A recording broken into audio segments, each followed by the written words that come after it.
अस्सलामुअलैकुम। Horror stories के एक न्यू एपिसोड के साथ मैं हूं Mazhar Malik. Thank you so much and love you so much आप सबके प्यार भरे फीडबैक का। आज जो कहानी आपको सुनाने जा रहा हूं बहुत ही मज़ेदार और बहुत ही खौफनाक कहानी है। लेकिन उससे पहले जैसे आपसे रिक्वेस्ट करता होता हूं, कहानी को लाइक ज़रूर किया करें और लाइक के साथ साथ शेयर भी आप लोगों ने ज़रूर करना है, क्योंकि इससे हमारी MMTV की फैमिली में इजाफ़ा हो रहा है और आपकी तरह और लोग भी इस स्टोरी को सुन के नींद की आगोश में चले जाते हैं, अपने दुख मुसीबत गम को भूल जाते हैं, कुछ समय के लिए कहानी सुनते हुए अपनी बीमारी को भूल जाते हैं। और इस नेक काम में आप भी हिस्सा डाल रहे हैं स्टोरी को लाइक करके और शेयर करके, क्योंकि जब आप लाइक करते हैं और शेयर कर देते हैं तो यूट्यूब देखता है कि ये लाइक भी हुई है और शेयर भी हुई है, तो इसलिए वो उसको आगे फैलाना शुरू कर देता है।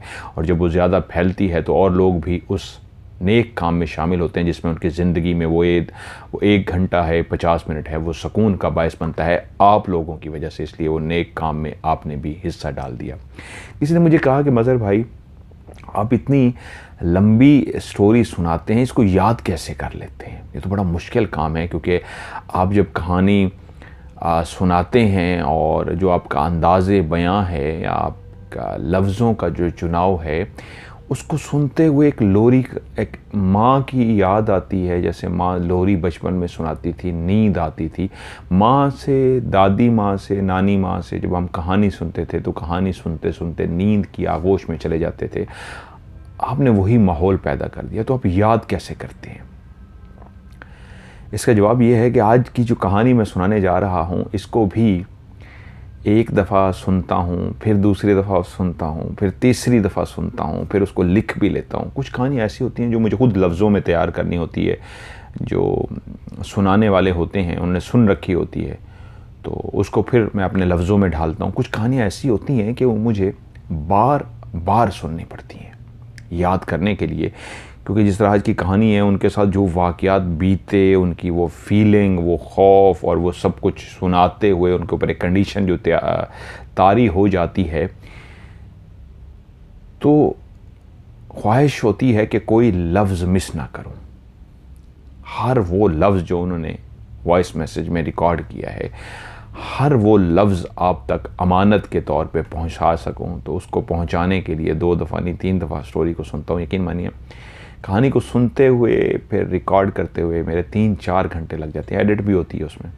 बज़ाहिर आप 50 मिनट, 1 घंटा, 40 मिनट की कहानी सुनते हैं, लेकिन उसके पीछे मेरे 3-4 घंटे, बाज़ औक़ात 5 घंटे भी लग जाते हैं। तब जाके वो आपको कहानी का मज़ा आता है। कहानी को देख के पढ़ना बहुत सारे लोगों ने अब शुरू कर दिया, इस सिलसिला मैंने शुरू किया था, उसको देख के और लोग भी आए हैं, कहानी सुना रहे हैं, लेकिन वो पढ़ते हैं। मैंने भी सुना है उनको, उस तरह मज़ा नहीं आता, क्योंकि मैं खुद चाहता था किसी की कहानी सुनूं और मैं भी नींद की आगोश में जाऊं, लेकिन किसी की कहानी का मज़ा नहीं आया। ये कहानी भेजी है मुझे कोयटा से, रियल लोकेशन है उनकी और रियल सारे नाम हैं, उन्होंने मुझे मेंशन नहीं किया, इसलिए मैं मजबूरन उनका रियल ही मेंशन कर रहा हूँ।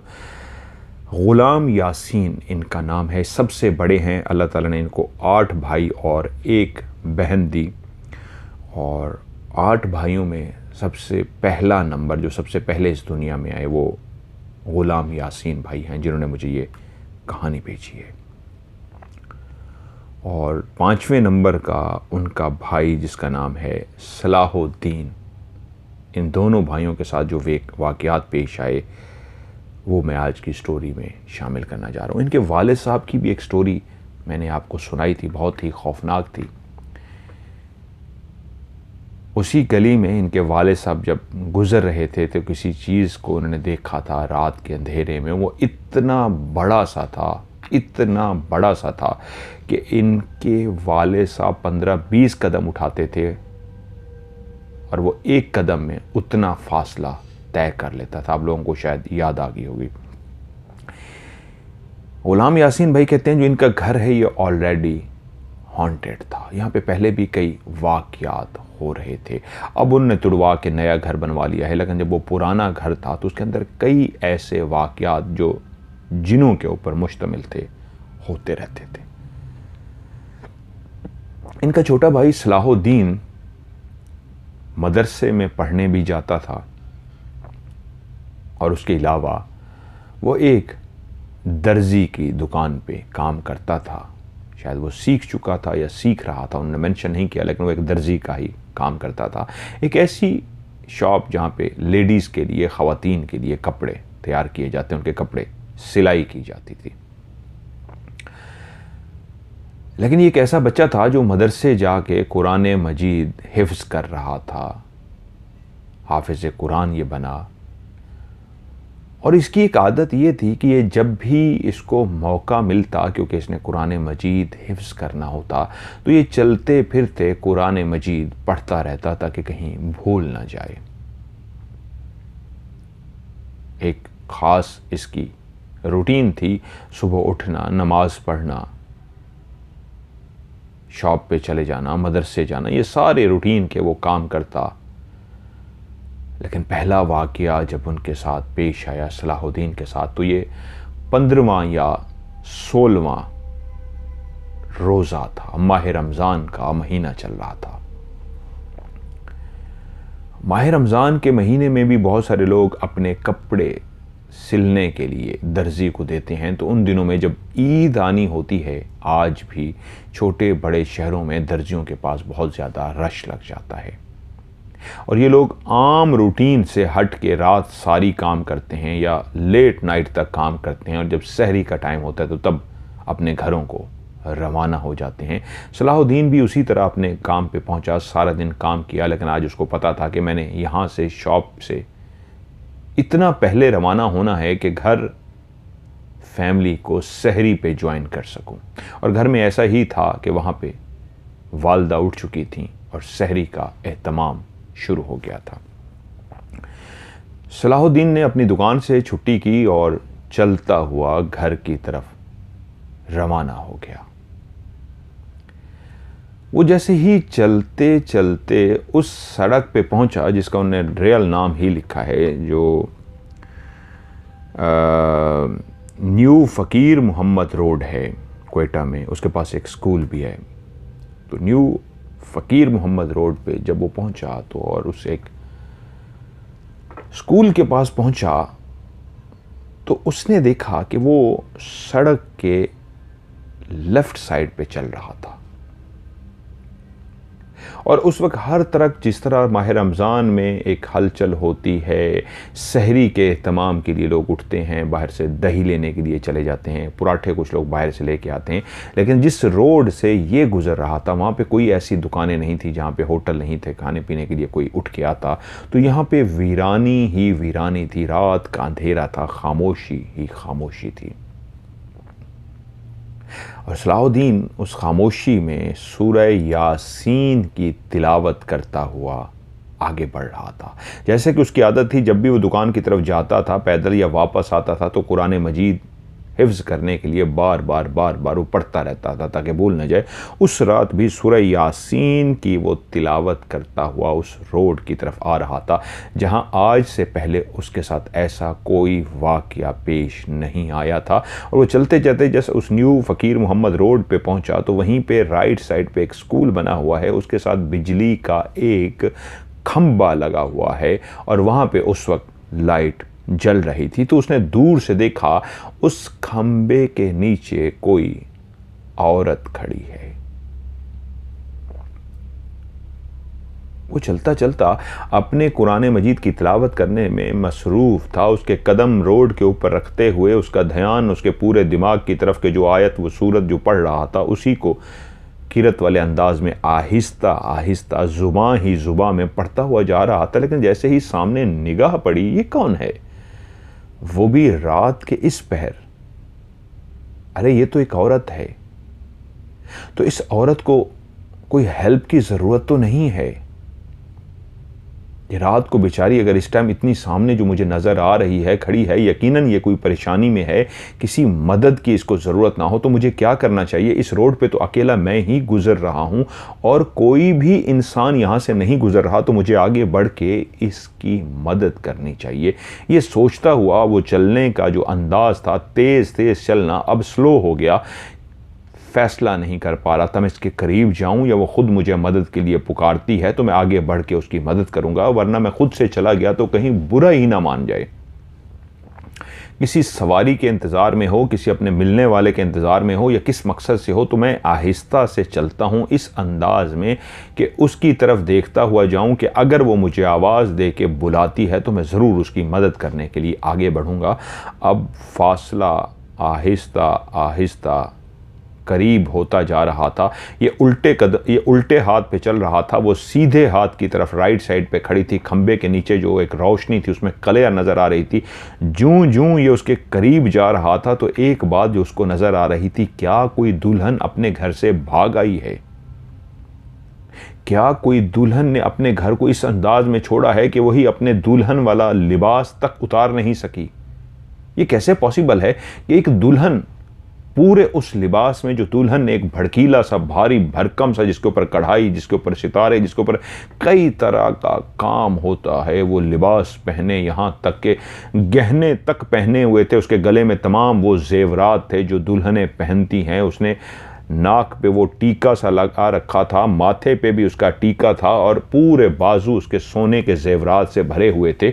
और उसका चेहरा इतना खूबसूरत था जैसे कोई दुल्हन मेकअप रूम में जाके पार्लर से तैयार होके दुल्हन बन के आती है, वैसे ही वो औरत हसीनो जमील खूबसूरत दुल्हन बन के खड़ी थी। लेकिन किसके इंतज़ार में? अब चलते चलते जो उसको देख चुका था, दूर से जो क्लियर आ रही थी, खड़ी इस जगह पे थी जहाँ पे रोशनी थी, जिस रोशनी की वजह से वो क्लियर नज़र आ रही थी। वो चलते चलते जब बिल्कुल उसके सामने पहुँच गया, अब आमना सामना है, वो क्रॉस करने लगा है, तो दुल्हन ने उसको देख के मुस्कुराई। दुल्हन सलाहुद्दीन को जैसे देख के मुस्कुराई तो एक लम्हे में ही उसको ऐसे लगा, ये तो दुल्हन है, कहीं मेरी दुल्हन तो नहीं? ये खुद ब खुद उसके दिमाग में एक ऐसा सवाल पैदा हुआ कि वो चौंक गया कि कहीं मेरी दुल्हन तो नहीं। ये क्यों मेरे दिमाग में सवाल आया? उस लम्हे तो उसको ख्याल नहीं आया। उस लम्हे जब उसका आमना सामना, वो खड़ी हुई है और ये चलता चलता चलता बिल्कुल जब उसके सामने पहुंचा है और अभी क्रॉस नहीं किया, तो दिमाग में यह ख्याल आ गया, ये कहीं मेरी दुल्हन तो नहीं। और वो उधर से मुस्कुराई और ये इसने उसकी तरफ देख के मुस्कुराया, लेकिन रुक ना सका। अभी तक वो सूरह यासीन जो पढ़ता हुआ आ रहा था, उसकी आदत सी जो बन गई थी, चाहे कुछ भी वो पढ़ता रहता था, तो चलते चलते उस औरत को देख रहा था, उस दुल्हन को देख रहा था। उसके बावजूद कि वो सोच रहा था उसके बारे में, कौन है, क्यों खड़ी है, किसके इंतजार में, फिर भी जुबान से सूरह यासीन की वो विर्द तिलावत करता रहा, क्योंकि उसकी आदत बन गई थी। बहुत सारे लोग इस तरह की तस्बीहात करते हैं तो उनकी आदत होती है, वो तस्बीह पढ़ते रहते हैं, बात भी कर लेते हैं, लेकिन ज़ुबान तस्बीह अदा करती रहती है। वो भी ऐसी अंदाज में सूरत यासीन पढ़ता हुआ उसको क्रॉस कर गया, लेकिन उसके अंदर अट्रैक्शन पैदा हो गई उस खूबसूरत हसीन और जमील दुल्हन की, जो बहुत ही खूबसूरत थी। जब उसने उसकी तरफ मुस्कुरा के देखा और वो भी उसके बिल्कुल सामने पहुंच गया, एक छोटी सी सड़क थी, फासला कुछ इतना ज़्यादा नहीं था, तब उसने देखा वो इतनी खूबसूरत थी, वो इतनी खूबसूरत थी कि उससे पहले इतनी हसीन और जमील औरत उसने नहीं देखी थी। वो फिर भी जब क्रॉस करके अपनी उल्टी साइड पे ही मुड़ने लगा, अपनी गली की तरफ, जो उसका रास्ता था जहाँ पे उसने मुड़ना था, कि फिर से उसने कहा मुड़ के उसको देखूँ, वो तो बहुत हसीन और जमील है, उसने मुझे मुस्करा के देखा है, मैंने भी उसको गौर से देखा है, इतनी हसीन और जमील तो मैंने भी नहीं देखी, तो मैं रुका क्यों नहीं? ये मुझे क्या हुआ? मुझे तो रुकना चाहिए था, उससे पूछना चाहिए था, आपको किसी मदद की ज़रूरत तो नहीं है? अभी कुछ देर बाद स्पीकर की आवाज़ आने वाली थी, जहाँ पे एक आवाज़ आती है कि उठ जाओ, सहरी का टाइम हुआ चाहता है। लेकिन उससे पहले अभी तक सारी खामोशी थी, हर तरफ खामोशी, और उसी खामोशी में उस खूबसूरत हसीन और जमील दुल्हन की मुस्कुराहट, जिसको अपने दिमाग से नहीं निकाल सका था, तभी एकदम से वो मुड़ गया कि मैं कैसा खुदगर्ज हूँ, ऐसी खूबसूरत औरत को देख के मैं मुड़ सा गया हूँ, रुका तक नहीं हूँ। तभी वो रुक सा गया और मुड़ा, और जैसे ही उसकी निगाह उस औरत पे पड़ी तो अब उसका कद 20 से 22 फुट हो चुका था। वो जो हसीन और जमील औरत को देखते हुए मुस्कुराते हुए उसने क्रॉस किया था, अब उसके वजूद पे एक भी कपड़ा नहीं था, वो बिल्कुल अलिफ नंगी थी। और उसका कद 20 से 22 फुट ऊंचा था और वो सीधी इस अंदाज में खड़ी हुई थी जैसे किसी का जिस्म जल सा जाता है। इस अंदाज में खड़ी थी जैसे, उन्होंने फ़कायदा फ़िक्रा कहा है, उस लड़के ने कहा जैसे किसी ने उसको ज़मीन में गाड़ दिया हो। जैसे पाँव वाला हिस्सा नज़र नहीं आ रहा था, ऐसा लगता था उसके पाँव को किसने ज़मीन में गाड़ दिया हो। गाड़ने से मुराद, जिस तरह आप दरख्त लगाते हैं, कोई छोटा सा पौधा लगाते हैं, ज़मीन खोदते हैं, उसको ज़मीन में गाड़ के ऊपर से मट्टी डाल देते हैं। उसका वजूद अब इस अंदाज में 20-22 फुट ऊंचा था, कपड़ों के बग़ैर ज़मीन में जैसे किसने गाड़ दिया हो, लेकिन उसका वजूद ऐसा था जैसे कोई आग से जल जाता है, ऐसा जला हुआ उसका वजूद। और उसका सीना, वो जो 20-22 फुट ऊंची हो चुकी थी, उसी का सीना इतना बड़ा हो के ज़मीन पे लटक रहा था, गिरा हुआ था। वो एक बूढ़ी औरत थी, इतनी बूढ़ी खौफनाक औरत, 20-22 फुट ऊंची, कपड़ों के बग़ैर, और उसका सीना ज़मीन पर पड़ा हुआ था इतना बड़ा होके। वो एक लम्हे में समझ गया कि जिसको कुछ देर पहले मैंने एक हसीन व जमील दुल्हन के रूप में देखा था, वहीं उसी जगह पे अब ज़मीन के अंदर गढ़ी हुई एक बूढ़ी डाइन, बूढ़ी चुड़ैल वहीं पे खड़ी थी, कपड़ों के बग़ैर, जिसका चेहरा इतना खौफनाक था कि उसकी जगह कोई और होता तो देख के बेहोश हो जाता। वो जल्दी से मुड़ गया और उसको याद आया कि सब देखते हुए, आगे बढ़ते हुए, उसकी ज़ुबान मुसलसल सूरह यासीन पढ़ती रही है। चलता चलता चलता वो घर पहुंच गया। घर के अंदर दस्तरखान लग चुका था, अम्मी पराठे बना रही थीं। वो कहती हैं, गुलाम यासीन कहते हैं, मेरे लिए अम्मी पराठा बना चुकी थीं। अम्मी अब अब्बू के लिए पराठा बनाने लगी थी कि मेरा भाई सलाहुद्दीन पहुंच गया। मुझे कहता है, यासीन भाई मुझे दम करो यार जल्दी से। मैंने कहा क्या हुआ है, खैर है, परेशान लग रहे हो, तुम्हारे चेहरे पे खौफ है। उसने मुझे बताया कि मैंने इस तरह एक चुड़ैल को देखा है, फलां जगह पे, ऐसी जगह पे, और इस अंदाज में खड़ी थी, और इस तरह बाद में मैंने उसको देखा है। मैं एकदम से समझ गया इसका उसी चुड़ैल से वास्ता पड़ चुका है जिसको मोहल्ले के और लोग भी महसूस कर चुके हैं, देख चुके हैं, और मेरे आज भाई का भी उससे वास्ता पड़ गया था। मैंने कहा परेशान मत हो, मैं तुम्हारे ऊपर अभी दम करता हूं। मैंने अपने भाई के ऊपर दम करना शुरू कर दिया, और अभी मैं दम कर रहा था कि एक दम से मुझे महसूस हुआ पढ़ते पढ़ते कि किसी ने पीछे से मेरे सर के बालों को पकड़ा हो। मैंने अपने भाई के माथे पे हाथ रखा हुआ था और उसने आंखें बंद की हुई थी, और उसको मैं दम रख रहा था कि मेरे बालों से किसी ने पीछे से पकड़ा और बालों से पकड़ के झटका दिया। इस अंदाज में मुझे झटका लगा कि मैं हिल के रह गया कि बाकायदा जोर से बालों को पकड़ के किसने झटका मार के मेरे बालों को पीछे से खींचा था कि मैं हिल सा गया। और उसी लम्हे मैंने पीछे मुड़ के देखा, पीछे कोई भी नहीं था। अगर ये बात मैं अपने उस छोटे भाई को बता देता तो और खौफजदा हो जाता कि अभी अभी मेरे बालों को किसी ने पीछे से पकड़ के झटका दिया है, खींचा है पीछे से बालों के। लेकिन फिर भी मैं चुप करके पढ़ता रहा। मेरे रोंगटे खड़े हो गए थे वजूद के, मैं फिर भी पढ़ता रहा यहां तक कि मैंने पढ़ लिया। उसके बाद मेरा भाई कुछ रिलैक्स हो गया, लेकिन मुझे वो झटका याद था जो अभी कुछ देर पहले किसी ने मुझे भी झटका दे दिया था। ऐसा झटका जैसे क्यों पढ़ रहे हो तुम, क्यों पढ़ के इसके ऊपर दम कर रहे हो। इसके बालों में हाथ डाला गया, इस अंदाज का लम्स था बालों में जैसे किसी ने मुट्ठी भर के मेरे बालों को पकड़ लिया हो। जैसे कुछ बालों में मुट्ठी डालता है और पकड़ लेता है, तो वो हाथ तो था, लेकिन ऐसा हाथ जैसे हवा का बना हुआ हाथ हो, ऐसा हाथ जैसे इतना नर्म और मुलायम हो जैसे मुट्ठी किसी की थी और उस मुट्ठी ने हाथ पहले ऐसे टच हुआ और उसके बाद हाथ बंद हो गया और मेरे बाल उसकी मुट्ठी में चले गए। लेकिन ऐसा लम्स नहीं था उस हाथ का जैसे क्लियर एक हाथ का लम्स होता है, एक हवा की तरह का हाथ था, और उस हाथ ने पीछे खींचा मेरे बालों को। घर में बैठ गया। थोड़ी देर के बाद वालिद साहब भी आ गए।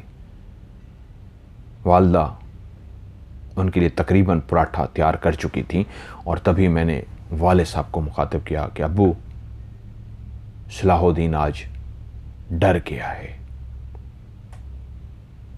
उसने, सलाहुद्दीन ने सिर्फ मुझे बताया था, अम्मी को भी नहीं बताया था।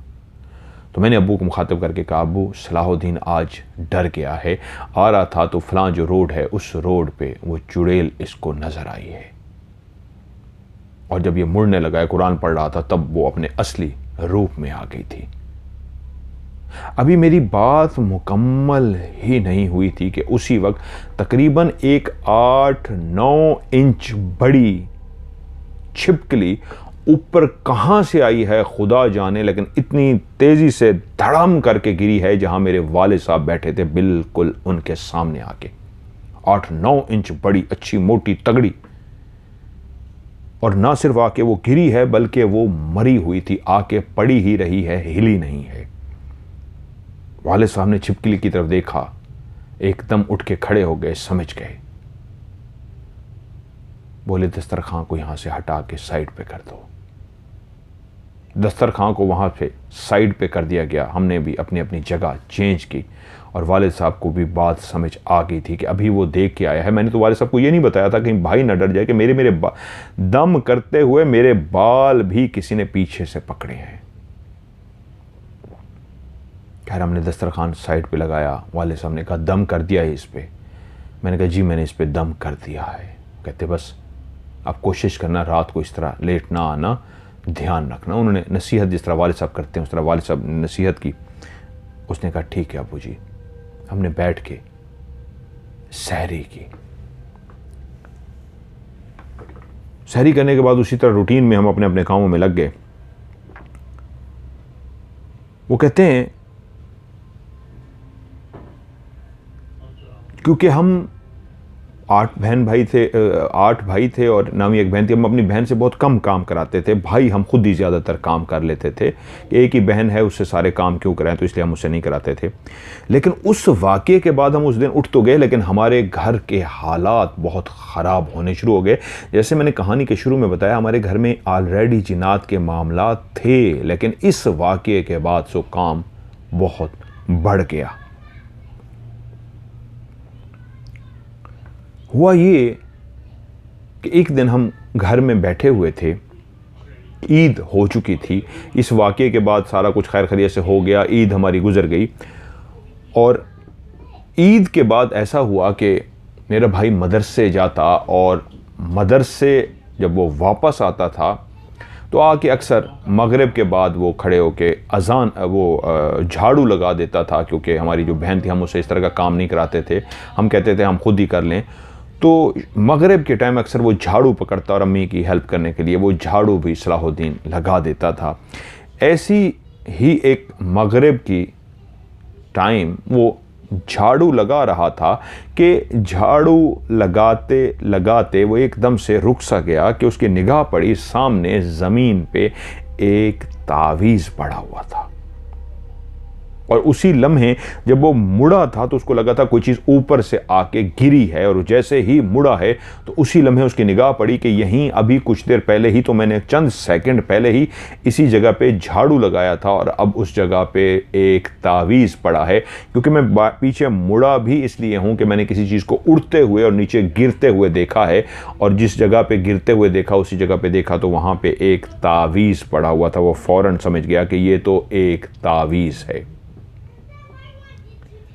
हमारे एक जानने वाले हैं उनसे, क्योंकि हमारे घर में भी इस तरह के मामलात थे, हम उनसे इस तरह की बात करते रहते थे। उन्होंने हमें बताया हुआ भी था कि कभी भी तुम्हारे घर में तुम्हें कोई उड़ता हुआ तावीज़ नज़र आए और तुम्हारे सामने आके गिरे तो उसको हाथ नहीं लगाना, सोई उठा के सोई से उसके अंदर सुराख कर देना, फिर परेशानी की कोई बात नहीं होगी।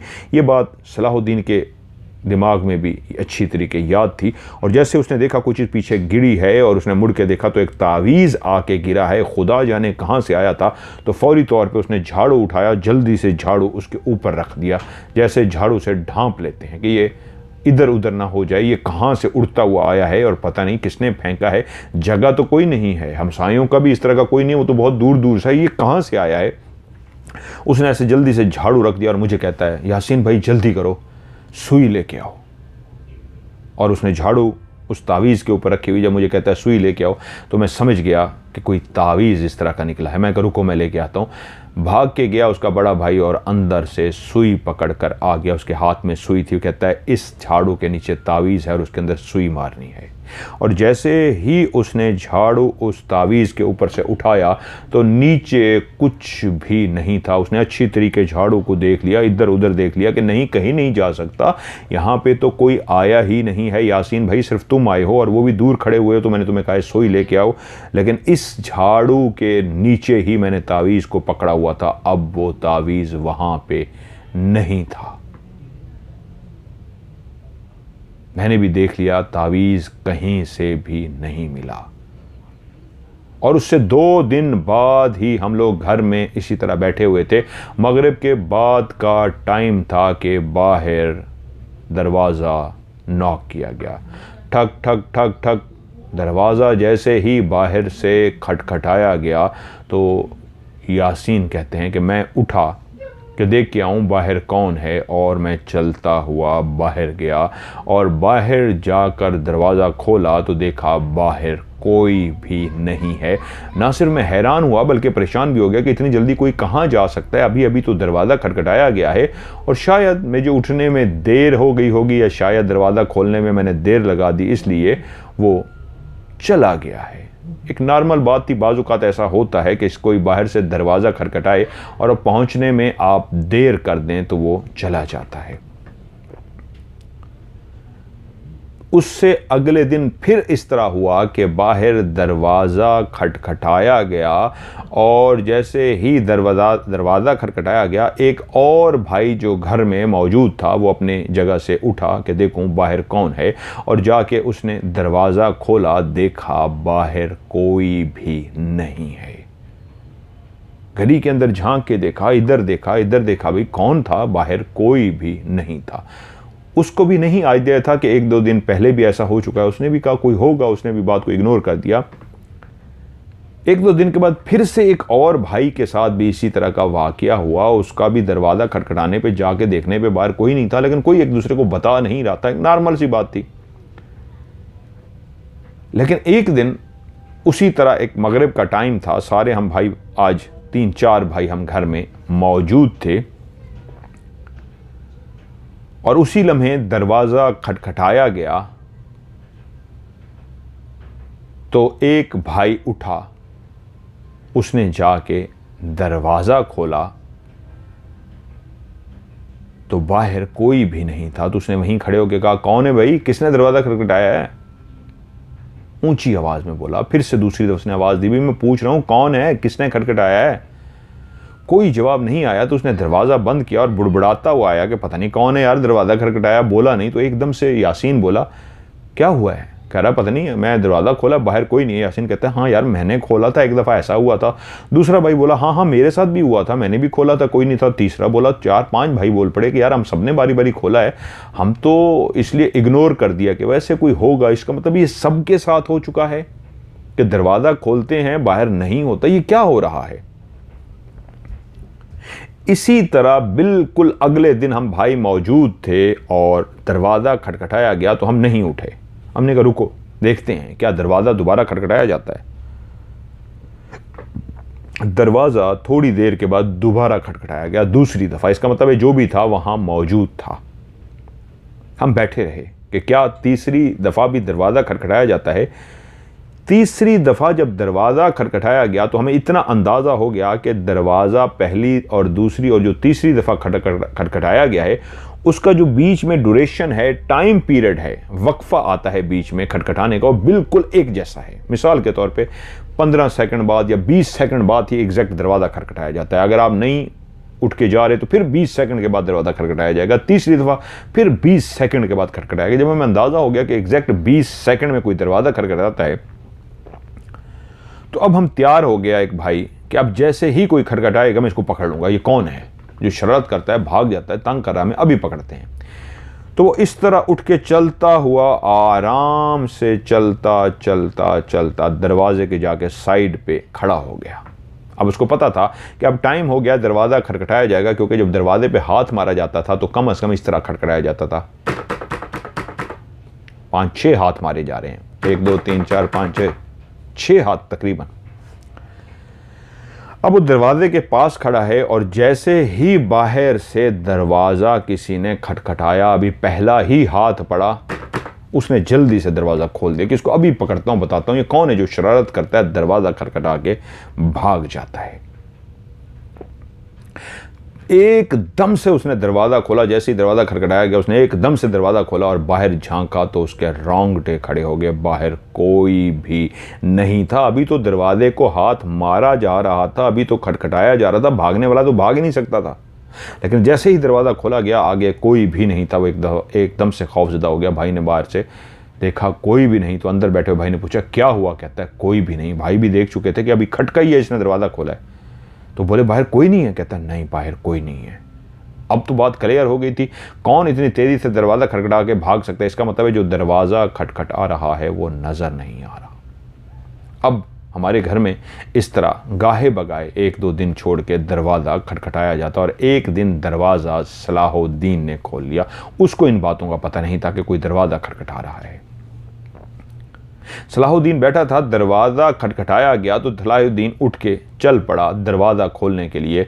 और जैसे ही उसने दरवाज़ा बाहर खोला तो वहीं पे वो इस अंदाज में खड़ा हो गया कि आंखें झपकना भूल गया।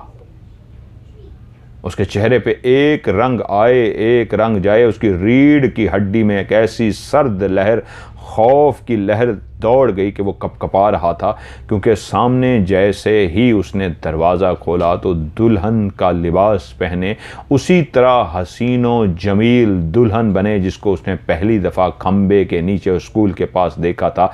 वही अपना हुलिया इख्तियार किए, वही दुल्हन बने, वही जेवरात पहने, वही हसीनो जमील औरत बने वो सामने खड़ी मुस्करा रही थी। और जल्दी से उसने दरवाज़ा बंद कर दिया और भागता हुआ अंदर आ गया। एक भाई जो अंदर कमरे में था उसने ज़ोर से दरवाज़ा बंद करते हुए इस तरह महसूस कर लिया, बाहर निकला क्या हुआ है, तो वो हाँप रहा था। सलाहुद्दीन से पूछा गया क्या हुआ है, क्यों हाँप रहे हो? तो उसके मुंह से अल्फाज नहीं निकल रहे थे। उस वक्त वो बहुत डर गया था। उसको देखना और उसको खंबे के नीचे खड़े हुए देखना और उसके बाद उसको असली रूप में देखना कि जिस तरह उसका कद 22 फुट ऊंचा और बूढ़ी औरत जो 22 फुट ऊंची है, शदीद बूढ़ी औरत जिसका चेहरा जला हुआ है जैसे कोई जल जाता है और गड़ी हुई है, ज़मीन के अंदर धंसी हुई है और इस अंदाज में कि 22 फुट ऊंची है और उसका सीना इतना बड़ा हो के, कपड़ों के बगैर वो थी, सीना बड़ा हो के ज़मीन पे पड़ा हुआ है। एक भयानक चुड़ैल, एक भयानक डाइन जिसका चेहरा उसके जहन में था और वही अभी फिर से उसके सामने आई थी दुल्हन का रूप धार के। वो उस चेहरे को कैसे भूल सकता था, वो 20-22 फुट ऊंची बुढ़िया के चेहरे को।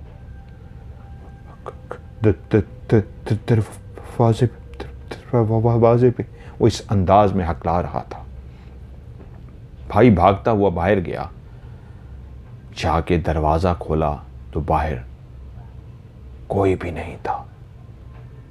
वो भाग के आया, दरवाज़ा बंद करके भाई को होश दिलाया, पानी शानी पिलाया। जब वो नॉर्मल हुआ पूछा क्या हुआ, तो कहा था वो आई थी वही भाई, वही दुल्हन बनी खड़ी थी।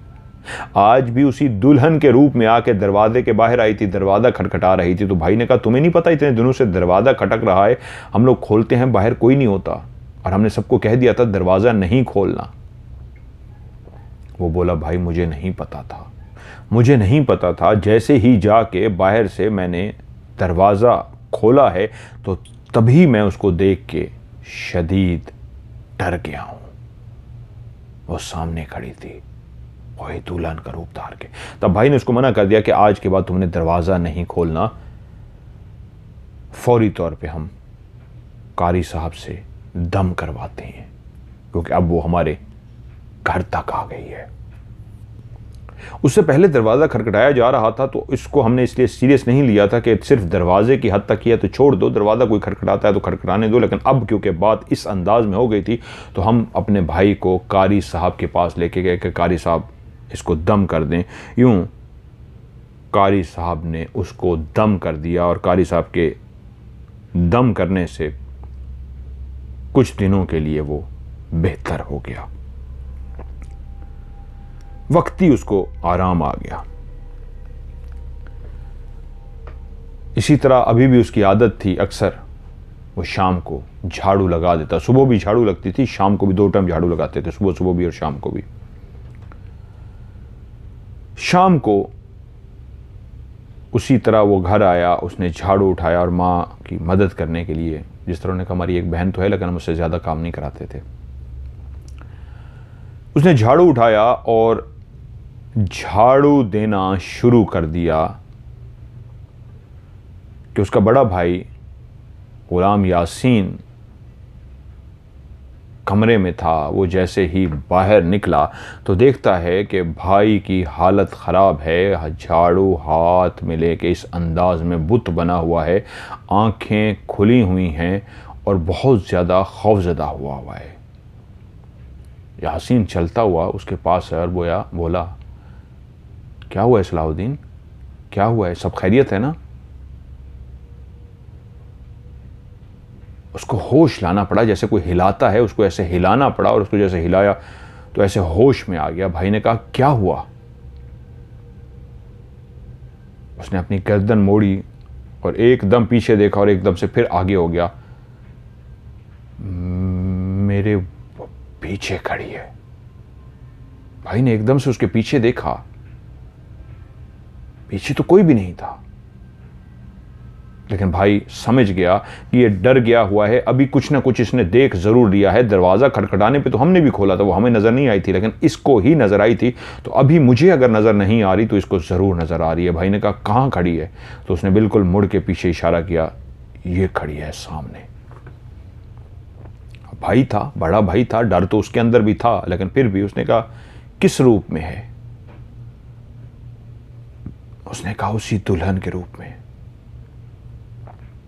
हम दोनों को देख रही है। भाई ने आगे बढ़ के उसको कहा मत देखो उसकी तरफ, मैं पढ़ता हूं। और फौरी तौर पे भाई ने पढ़ना शुरू कर दिया, आंखें बंद करा दी अपने भाई की और पीछे देखा। पीछे भाई को तो पहले ही कुछ नजर नहीं आ रहा था, उसका भाई देख पा रहा था कि वो पीछे खड़ी है, उसी दुल्हन का रूप लेके उनके घर के सहन के अंदर खड़ी हुई है। भाई पढ़ता रहा, पढ़ता रहा, पढ़ता रहा। उसके बाद फूंक मारी, भाई पे भी इधर उधर फूंक मारी। उसके बाद कहते हैं देखो पीछे। भाई ने पीछे देखा तो पीछे कोई भी नहीं था। भाई बोला अब बताओ, अब हौसले में आओ, और कोई भी नहीं है, क्या हुआ है? कहता भाई मैं तो आके झाड़ू लगाना जिस तरह रूटीन में लगाता हूँ, मैं झाड़ू लगा रहा था कि मैंने एकदम मुड़ के देखा, मैं ऐसे अपने झाड़ू आराम से लगा रहा था, मैं झाड़ू लगा के जैसे ही मुड़ा हूं तो बाकायदा उसको टच होते होते रह गया, मेरे इतने करीब आके खड़ी थी, मेरे पीछे इतने करीब आके मेरे खड़ी थी कि मुझे पता तक नहीं लग सका, और मैं जैसे मुड़ा हूं तो उसको टच होते होते बच गया हूं और एकदम से मैं डर गया हूं और आगे हुआ हूं, और इस अंदाज में उसी तरह मुड़ के खड़ा हो गया हूं कि मुझे होश ही नहीं रहा कि मेरा मुंह किस तरफ है और मैं किस तरफ खड़ा हूं। मुझे नहीं याद, आप आए हैं, आपको पता होगा आपने कैसे मुझे होश में लाए हैं। मैं डर गया था। उसके बाद वो आपको याद है कि आपने क्या पढ़ा है, क्या किया, मैं डरा गया। मुझे इतना याद है, मैं इतना डरा हुआ था कि जब मैं मुड़ा हूं तो मुझको टच होने लगा था। फिर एक कारी साहब के पास लेके गए, उन्होंने कहा जी वो फ़र्क पड़ गया था कारी साहब, फिर बच्चा डर रहा है और फिर उसके साथ मामलात हो रहे हैं। तो कारी साहब ने फिर उसके ऊपर पढ़ाई की और उसके बाद कुछ दिनों के लिए फिर मामला ठीक हो गया। लेकिन कुछ दिनों के बाद सलाहुद्दीन शाम के टाइम घर में बैठा था कि वो दुल्हन का रूप धारे घर का दरवाज़ा खुला हुआ था। वो घर के दरवाजे से अंदर दाखिल हो गई। उसके पांव के अंदर पाजेब थी और उसके पांव जब जमीन पे रखे जाते छन छन छन, एक छन छन की आवाज आ रही थी। पायल पहने पाजेब की छन छन करते हुए वो आहिस्ता आहिस्ता मुस्कुराती हुई देखती हुई उसी सिमत आ रही थी जिस सिमत सलाहुद्दीन बैठा हुआ था। वो चलती चलती बिल्कुल उसके पास आ गई। अब सलाहुद्दीन उसको देख रहा है, वो बिल्कुल मेरे सामने आकर खड़ी हो गई है और खड़ी उसको देख रही है और मुस्कुरा रही है। कुछ देर उसको खड़ी मुस्कुराते रही। वो वहीं पे ऐसे बुत सा बन के बैठ गया, खौफ के आलम में बैठा हुआ है। वो उसके सामने, उसके सहन में, उसके घर में बिल्कुल उसके सामने आके खड़ी हुई है और वो उससे बोली,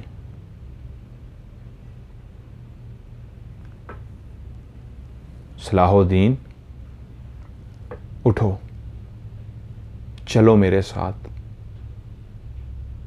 मैं तुम्हें लेने आई हूं, उठो और मैं तुम्हें अपने साथ लेके ही जाऊंगी। अब तुम सिर्फ और सिर्फ मेरे हो, सिर्फ मेरे। आज पहली दफ़ा वो बोल रही थी, आज पहली दफ़ा वो उसकी अल्फाज सुन रहा था, उसकी आवाज़ सुन रहा था।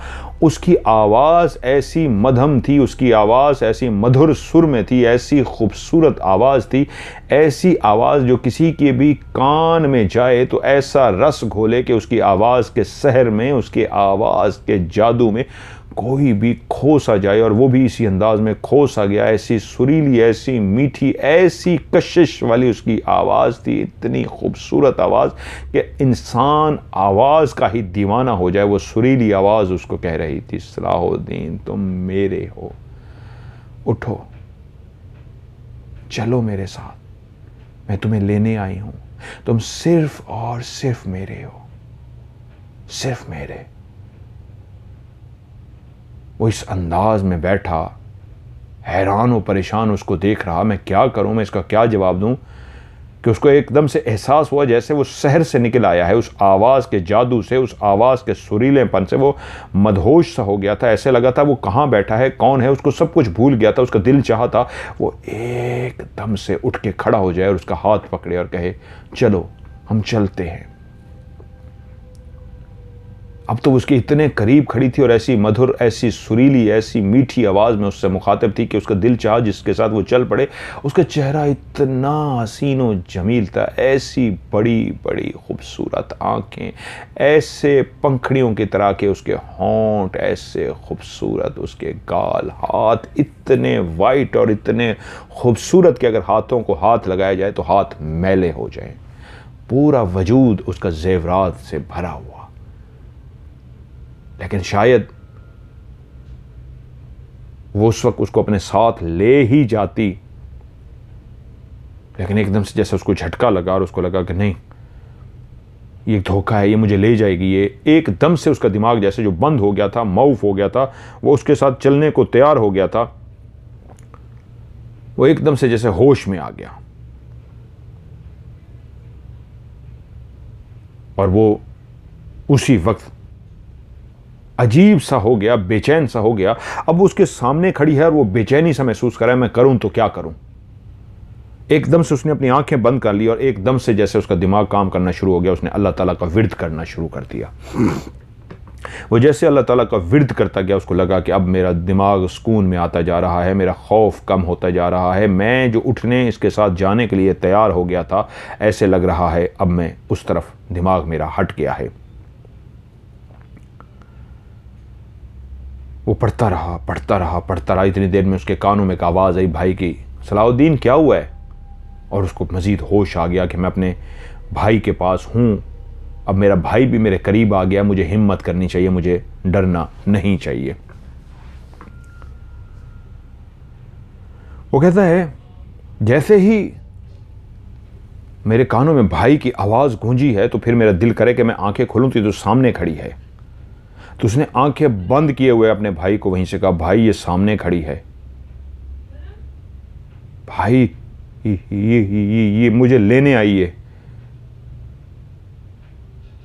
भाई ये मुझे ले जाएगी, मुझे बचा लो भाई, मुझे बचा लो। भाई भागता हुआ उसके पास आ गया और भाई ने आके उसके कंधों पे हाथ रख दिया, उसको इस अंदाज में अपनी बाहों में ले लिया कि तू महफूज हाथों में है, तेरा भाई तेरे पास है, कुछ नहीं हुआ। और जब उसने देखा कि उसके भाई ने उसको पकड़ लिया है, थाम लिया है, जैसे उसको हौसला सा आ गया और उसने आंखें खोल दी और आंखें खोला तो देखा सामने कोई भी नहीं है। तब वो घबराया हुआ था, उसका वजूद कांप रहा था, वो थर थर कांपे जा रहा था और भाई को भी महसूस हो गया, घर वालों को भी आवाज़ दी, सारे जमा हो गए। क्या हुआ, क्या हुआ? आज वो सबसे ज़्यादा घबरा गया था। सलाहुद्दीन की आज हालत बहुत ख़राब थी, वो थर थर काँप रहा था, बहुत सी अजीब सी हालत में हो गया था। वालिदैन आ गए, भाई आ गए, पूछा क्या हुआ, तो उसने कहा आज वो दरवाजे से अंदर आ गई थी और चलती चलती इस जगह पे आके खड़ी हुई है और मुझे आज लेने आई थी और मुझे कहनी थी कि तुम मेरे हो, मैं तुम्हें अपने साथ लेने के लिए आई हूं, उठो चलो मेरे साथ, तुम सिर्फ और सिर्फ मेरे हो। बाप ने पूछा कैसी है वो, फिर से बताओ मुझे। तो उसने बाप के आगे पूरा नक्शा खींचा, ऐसे उसने कपड़े पहने हुए हैं लाल सुर्ख कलर का, जिस दुल्हन, आजकल तो दुल्हन हर तरह का लिबास पहन लेती हैं, पहले जो दुल्हन होती थी वो सिर्फ एक सुर्ख कलर का, लाल सुर्ख कलर का लिबास पहनती थी। उसने कहा सुर्ख कलर का उसने लिबास पहना हुआ है, इस तरह का उसका हाइट है, ऐसी खूबसूरत है, ये है, यही है। वाले सब सुनते रहे और कहा कोई बात नहीं, परेशान मत हो, हम कल ही कल इसका कोई पक्का बंदोबस्त करते हैं। क्योंकि वाले साहब को अब एहसास हो गया था जो घर के यहाँ तक पहुँच गई है, तो वाले साहब ने बेटे से भी पूछ लिया फिर वो गई कैसे है, क्या किया है तुमने। तो बेटा बोला कि जब वो मुझे बुला रही थी उसकी आवाज़ में ऐसा जादू था, ऐसा सहर था कि मैं उसकी आवाज़ के जादू में खो गया था और मेरा दिल करना शुरू हो गया था कि हाँ मैं उठूँ और इसके साथ जाऊँ, मुझे इसके साथ जाना चाहिए। और मेरा दिल कर रहा था कि अपना मैं हाथ इसके हाथ में दे दूं। मुझे याद पड़ता है उसने शायद अपना हाथ भी ऐसे आगे किया था, मुझे सही तरीके याद नहीं है, वो बता रहा था कि मुझे सही तरीके याद नहीं, शायद उसने अपना हाथ भी ऐसे आगे किया था कि मेरा दिल क्या अपना हाथ इसके हाथ में दूं और चला जाऊं इसके साथ। लेकिन पता नहीं आखिरी मूवमेंट में क्या हुआ है, आखिरी लम्हे पे क्या हुआ है, ऐसे मुझे लगा है जैसे मेरे दिल के अंदर कहीं से ये बात आई है कि नहीं, तुमने इनके साथ नहीं, इसके साथ नहीं जाना। और ये आखिरी लम्हे में जैसे ही ये मेरे दिल के अंदर ये बात आई, नहीं तुमने इसके साथ नहीं जाना, तो एकदम से मुझे झटका लगा है, और ऐसा झटका लगा है जैसे मैं इसके जादू से, इसके सहर से निकल आया हूं। ये आखिरी लम्हे ये आवाज़ ना आती, मुझे झटका ना लगता, तो शायद मैं इसके साथ चला जाता। लेकिन अब मुझे डर लग गया, ये मुझे ले जाएगी, ये मुझे अपने साथ ले जाएगी। वालिद साहब ने बड़े भाई को कहा यासीन आज रात को इसका ख्याल रखो, कल तक बस सब्र करो मेरे बच्चे, कल इंशाल्लाह इसका पूरा बंदोबस्त कराते हैं। जो घर तक आ गई है, ये कुछ कर रही है, तुम परेशान ना हो। अब क्योंकि हमारे घर के हालात भी इस तरह के हो रहे थे, जब से ये मामला शुरू हुआ था इस चुड़ैल वाला, हमारे घर के अंदर भी कभी वो दरवाज़ा खटखटाती थी, कभी ऊपर छतों से दौड़ने की आवाज़ आ रही थी, कभी नीचे हमें बाकायदा साए से नज़र आने शुरू हो गए थे। हमारा अपना घर भी हॉन्टेड था, पहले से था, हम बहुत कुछ महसूस कर चुके थे, बहुत कुछ देख चुके थे। लेकिन इस वाक़यात के बाद वो जितने भी हमारे घर के अंदर हल्के फुल्के वाक़यात होते थे, वो अब तेज़ हो गए थे, बहुत ज़्यादा होने शुरू हो गए थे और बड़े बड़े वाक़यात होने शुरू हो गए थे। अगर रात को हम लेटे हुए हैं तो एकदम से लगता था हमारी छत पे तेज़ तेज़ दर दर दर दर दर किसी की दौड़ने की आवाज़ आ रही है। ऐसा लगता था फिर से रात के पहर कोई आवाज़ आती थी, कोई बाहर से हल्का हल्का अंदाज में कोई हमारा दरवाज़ा खटखटा रहा है। ऐसी आवाज़ आती थी हमारे सहन के अंदर रात को दौड़ने की आवाज़ें आ रही हैं। और कभी इस तरह महसूस होता था कि मुख्तलिफ आवाज़ें हैं, वो किस अंदाज में बोल रही हैं, उनकी ज़ुबान कौन सी, हम ज़ुबान समझ नहीं सकते थे, लेकिन जिस तरह विस्पर वाले अंदाज में, सरगोशी वाले अंदाज में कोई बात करता है, तो सरगोशी वाले अंदाज में आवाज़ें हमारे कानों तक आती थी। इस तरह की सरगोशी वाली आवाज़ों को हम सुनते थे। ये मुसलसल इस तरह हो रहा था और हम जानते थे कि ये तब से बहुत ज़्यादा हो गया है जब से वो औरत जो इसको पहली दफ़ा सलाहुद्दीन को नज़र आई है, वो चुड़ैल, उसके बाद से मामलात बढ़ते गए हैं, बढ़ते गए हैं, बढ़ते गए हैं। और आज रात जब मैं उसके साथ अकेला था, वालिद ने मेरी ड्यूटी लगाई थी, क्योंकि मैं जब भी किसी के साथ कोई मामला होता था, एक बड़े भाई होने के नाते मैं पढ़ना शुरू कर देता था। और इस अंदाज में मेरे साथ एक मामला हो रहा था कि जब मैं पढ़ाई करता था तो सारे ठीक तो हो जाते थे, लेकिन अब ऐसा होने लगा था कि बाकायदा मुझे महसूस हो जाता था कुछ होने वाला है। उसका होता ये था कि जब भी मैं पढ़ाई करता था तो मुझे नींद आनी शुरू हो जाती थी। पढ़ाई करने के बाद मुझे नींद आनी शुरू हो जाती थी और मैं एकदम से सो जाता था। और थोड़ी देर के बाद मुझे कोई भाई, माँ, कोई ना कोई जगाता था कि उठो, और मैं एकदम से हड़बड़ा के उठ बैठता। क्या हुआ है? तो कहते अब्बू के साथ ये वाला मसला हो गया है। और कभी हड़बड़ा के उठ बैठता, वो कहते उठो, मैं पूछता क्या हुआ है, वो बताते फलां भाई के साथ ये वाला मसला हो गया है। ऐसे कोई ना कोई मसले होते और मुझे जगाया जाता। मैं हैरत अंगेज़, मेरे अंदर हैरानगी की बात ये थी कि ऐसा क्यों हो रहा है। मैं पढ़ता हूँ और सो जाता हूँ, जिस दिन सोता हूँ उससे मुझे क्लियर हो जाता आज कुछ होने वाला है, जिसकी वजह से मुझे नींद आ रही है और मुझे नींद से जगाया जाता। मैं उस रात अपने भाई सलाहुद्दीन के पास था और मैंने उससे पूछा, परेशान मत हो,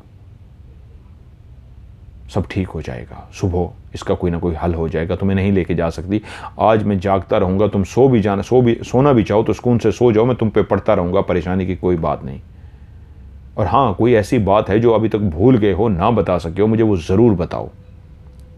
तो तब मेरे भाई सलाहुद्दीन ने मुझे बताया कि भाई, जब मैंने पहली दफ़ा उसको देखा था और उसके आमने सामने हुआ था, तो उस वक्त मेरे दिल में यह ख्याल पैदा हुआ था, ये तो मेरी दुल्हन है।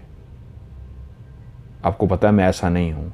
और वो कहते हैं, यासीन कहते हैं, मेरा जो भाई है बहुत हंसमुख सा है, फ़न करने वाला बंदा है, बहुत अच्छा है, वो इस अंदाज़ का सोचने वाला नहीं है। लेकिन कहता है उस रात पता नहीं क्यों मेरे दिमाग में ये ख्याल आया कि ये तो मेरी दुल्हन है। तो उसने मुझे बताया कि भाई, ये मेरे दिल में खुद ब खुद ख्याल आया था, ये मेरी दुल्हन है, ये तो मेरी है और मेरी दुल्हन है। मैं नहीं जानता ये मेरे दिल में क्यों ख्याल आया था, लेकिन मैंने किसी को बताया नहीं, मैं खुद शर्मिंदा था। आपको पता है मैं इस नेचर का, इस आदत का नहीं हूँ कि इस तरह सोचूं, लेकिन उस रात ये मेरे दिल में ख्याल आया था। तो यासीन कहते हैं, मैंने उसे कहा, ओए ये पहले क्यों नहीं बताया, ये तो पहले बताना चाहिए था, इसलिए तो वो तुम्हारे पीछे पड़ गई है। इसका मतलब है उसी रात ही तुम पे उसने जादू कर दिया था, उसी रात ही तुम्हारे दिल में ये जो ख्याल आया कि ये मेरी दुल्हन है, तो उसके जादू और उसकी सहर की वजह से तुम्हारे दिल में ये ख्याल आया, तभी से तो वो तुम्हारे पीछे पड़ी हुई है। वो तुम्हें यही बताना चाहती है कि मैं तुम्हारी दुल्हन हूँ और तुम मेरे दूल्हा, और वो अपने दूल्हा को लेके जाना चाहती है। हम देख लेते हैं उसे, तुम परवाह मत करो, बस आज की रात निकल जाए, हम सुबह इसका बंदोबस्त कर लेंगे। वो रात मैं जागता रहा, मेरा भाई भी जागता रहा, कभी कभी वो सो भी जाता, लेकिन डर के फिर से उठ के बैठ जाता और मैं उससे पूछता क्या हुआ है। वो चुप कर देता, कहता कुछ नहीं। मैं कहता सो जाओ, मैं हूं ना, वो नहीं आ सकती। तुम डरो तो उस वक्त जब मैं भी सो जाऊं, मैं जब जाग रहा हूं तुम्हें परेशान होने की जरूरत नहीं है। मैं आज रात जागता रहूंगा, जब तक सुबह की अजानें नहीं होती, एक मिनट के लिए भी मेरी आंख नहीं लगेगी।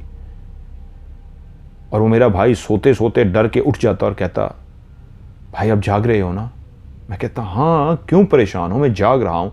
उसको इतना डर लगा हुआ था, उसको ऐसा लगता था जैसे वो आ जाएगी और अगर मेरे भाई की एक मिनट को भी आंख लग गई तो मुझे साथ ले जाएगी। ऐसे कुछ देर के लिए वो सोया था, तो एकदम से मैं भी जाग रहा था। मैं मुसलसल बैठा पढ़ रहा था, वजीफा कर रहा था, दायरा खड़ा कर रहा था कि वो उसको करीब ना आ सके। सोया हुआ था तो एकदम झटका मारा और उठ गया और मुझे कहता भाई वो आ रही है। मैंने कहा वो नहीं आ सकती, मैं पढ़ रहा हूं बैठा, मैंने हिसार बांध दिया है घर के ऊपर, मैंने इस कमरे पे भी हिसार बांध दिया है, वो आना भी चाहे तो नहीं आ सकती, और अगर आएगी तो पहले मुझसे उसको निपटना पड़ेगा। और खुदा का कलाम बहुत बड़ा है, घबराओ मत, सुकून से सो जाओ। फिर कुछ देर वो लेटा, फिर सो गया, फिर नींद में उसको झटका लगा और मुझसे बोला भाई आप पढ़ रहे हो ना। मैंने कहा हाँ मैं पढ़ रहा हूँ, घबराओ मत। तब मैं उसकी फीलिंग को समझ गया था कि उसको शदीद खौफ था कि बस वो उसको ले जाएगी, और वो जानती है शायद कल सुबह ये इसका कोई तोड़ करा लें, कल सुबह का शायद वो पढ़ाई करा लें, तो उससे पहले मैं इसको ले जाऊं। और ये बात उसने मुझसे कही कि भाई उसको पता लग गया है, वो कह रही है कि कल तक ये पढ़ाई करके तुझे ले जाएंगे, मुझसे दूर ले जाएंगे, और मैं नहीं तुझे जाने दूंगी, तू मेरा है, चाहे ये कुछ भी कर लें, तू मेरा है और मेरे ही साथ जाएगा। मैं तेरी दुल्हन हूं, तू मेरा दूल्हा है, और मैं अपने दूल्हे को साथ लेके जाऊंगी, तू मुझे पसंद आ गया है, ये कुछ भी कर लें, मैंने तुझे अपने साथ लेके जाना है। वो रात जैसे कैसे मुश्किलों से कटी, सुबह हो गई। तो सुबह मेरे वाले साहब उसको 5 से 6 जगहों पे दम कराने के लिए लेके गए, 5 से 6 जगहों पे। नाम उन्होंने गिनवाए हैं, मैंने नाम नहीं लिए, स्टोरी में ज़रूरी नहीं है।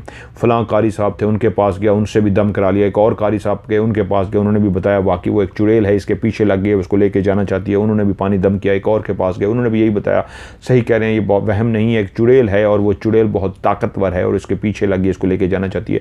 4, 5, 6 लोगों से मुख्तलिफ जगहों पे, कभी उधर लेके गए दम करा के, उधर लेके गए दम करा के, उधर जहां जहां हमें पता था हमने मुख्तलिफ जगहों पे दम कराया। एक ही दिन में नहीं, 4-5 दिनों में।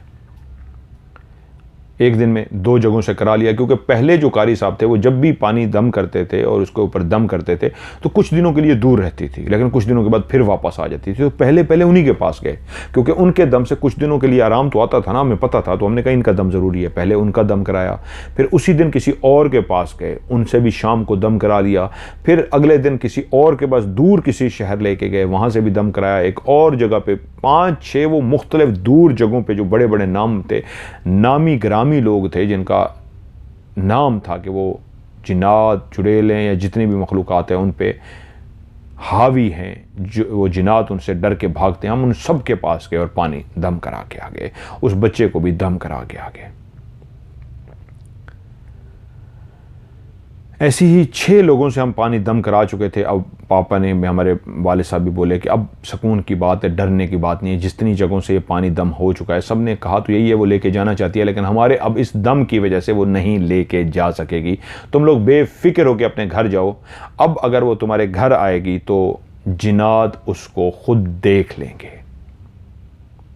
ये बाकायदा इनको कहा गया था, और एक जगह से नहीं, वो कहते हैं 3 से 4 जगह ऐसी थी जहाँ पे हम दम कराने के लिए गए, और उन्होंने ही हमें कहा था कि तुम बेफिक्र होके जाओ, वो आएगी, इसको लेने के लिए आएगी, वो बहुत ताकतवर है, बहुत जादू वाली चुड़ैल है, लेकिन बेफिक्र रहो, जो जिन्नात हैं वो उसका मुकाबला करेंगे, परेशान मत हो। दूसरी जगह पे भी गए, उन्होंने भी यही बात की, खुद से की, उनको बताया, उन्होंने कहा बेफिक्र हो, अब जब भी आएगी लड़ेंगे उससे। हाँ, वो ताकतवर बहुत है, लेकिन लड़ेंगे। तो मेरे वाले साहब जानते थे कि अगर वो ताकतवर है, इतनी शदीद जादू करती है, तो एक ने जो कहा है जिन्नात, हमारे जिन्नात उससे लड़ेंगे, तो फिर दूसरे के जिन्नात भी आ जाएं, तीसरे के भी आ जाएं, चौथे के भी आ जाएं, ज़्यादा जिन्नात होंगे, वो मुकाबला नहीं कर सकेगी। और ऐसा ही हुआ। 6 जगहों से हम दम करवा के मुतमईन हो गए।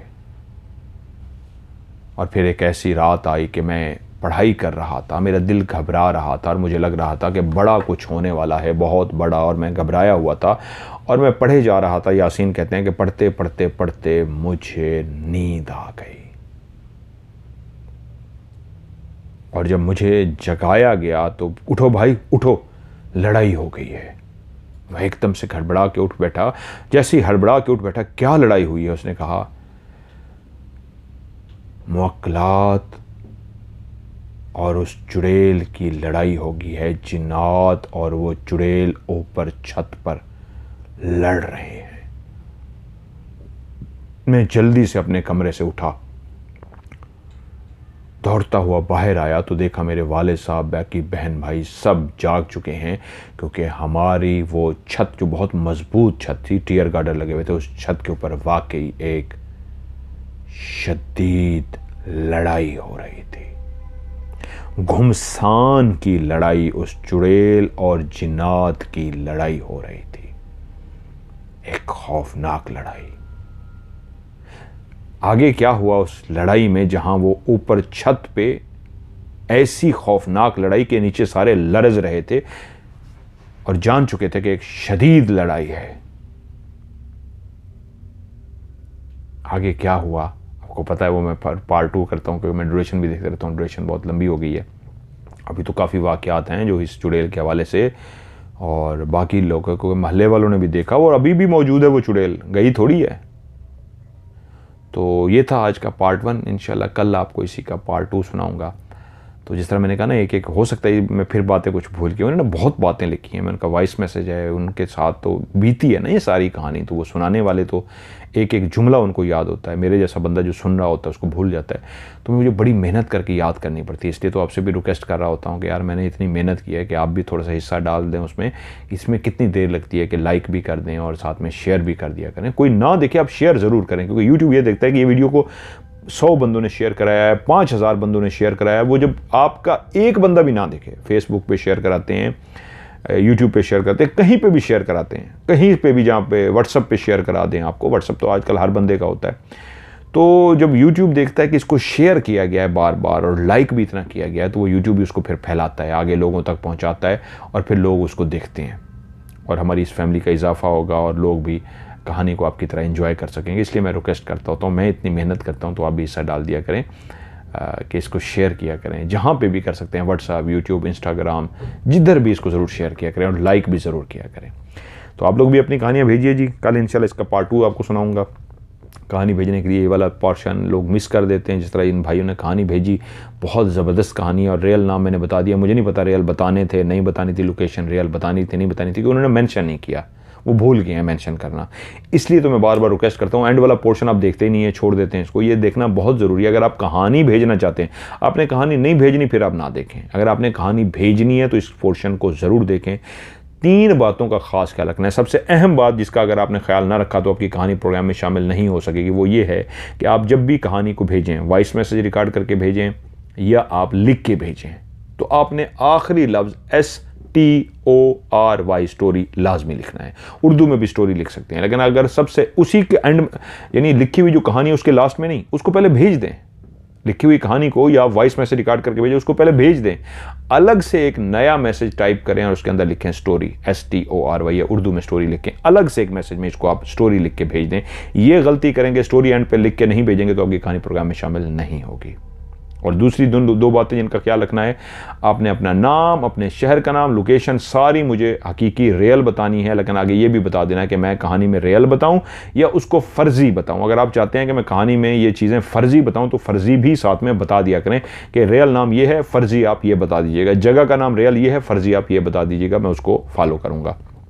और तीसरी बात कि अगर आपने दूसरी दफ़ा कहानी भेजी है, तीसरी दफ़ा, 5वीं दफ़ा, 10वीं दफ़ा, जितनी दफ़ा भी भेजी है, हर दफ़ा आपने इन तीनों बातों को फॉलो करना है। नाम, अते पते रियल बता के फ़र्ज़ी भी बताने हैं और एंड पे स्टोरी लाजमी लिखना है। हर दफ़ा इन बातों को फॉलो करना है। और व्हाट्सअप का नंबर जिस पे कहानी आपने भेजनी है +92 313 66 55500। मैं रिपीट करता हूँ, +92 313 66 55500। और उर्दू में इसको बोलेंगे जमा 923316355550।